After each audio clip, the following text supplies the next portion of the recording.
সকালের এই মনোরম পরিবেশে তোমরা কখনো নবদ্বীপ স্টেশনে চা খেতে বেরিয়েছো?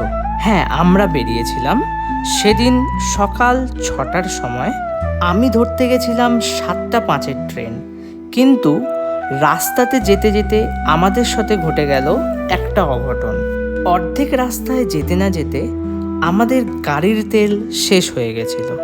ভাগ্যিস আমরা অনেক তাড়াতাড়ি বাড়ি থেকে বেরিয়েছিলাম, আর নয় আমরা হয়তো সেই ট্রেনটা সেদিন আর পেতাম না। তার কারণ হলো, আমাদের গাড়ির তেল যেই জায়গাটায় শেষ হয়েছিল তার আশেপাশে কোনো পেট্রোল পাম্পই ছিল না। কিন্তু কিছুটা এগিয়ে গিয়ে স্বস্তির দেখা পাওয়া গেল। হ্যাঁ, সেই তেলের দেখা পাওয়া গেল। তো আমরাও আর দেরি না করে তাড়াতাড়ি তেলটাকে ঢেলে তাড়াতাড়ি আবার নতুন করে যাত্রাপথ শুরু করলাম।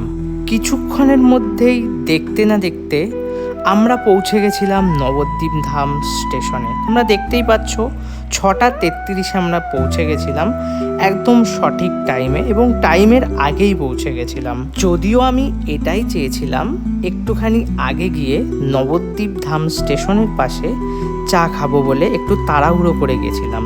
যদিও তোমরা সকলেই জানো নবদ্বীপ ধাম স্টেশনটাকে আরও উন্নত করা হচ্ছে, তাই জন্য আশেপাশের যত দোকান ছিল সবগুলো আস্তে আস্তে তুলে দেওয়া হচ্ছিল।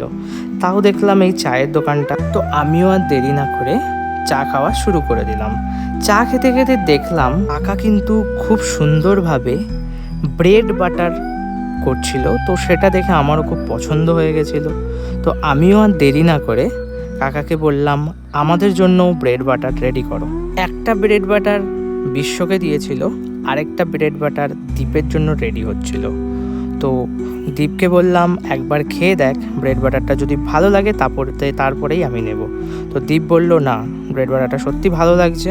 তারপরে আমিও আর দেরি না করে বললাম, দাও, এবার আমাকেও একটা দাও, আমিও টেস্ট করে দেখি। তো আমিও আর দেরি না করে আমার ব্রেডটা নিয়ে হাতে নিয়েই খাওয়া দাওয়া শুরু করে দিলাম। তো ব্রেডটা সত্যি কথা বলতে দারুণ ছিল। তোমরা যারা নবদ্বীপে থাকো একবার টেস্ট করে যেও।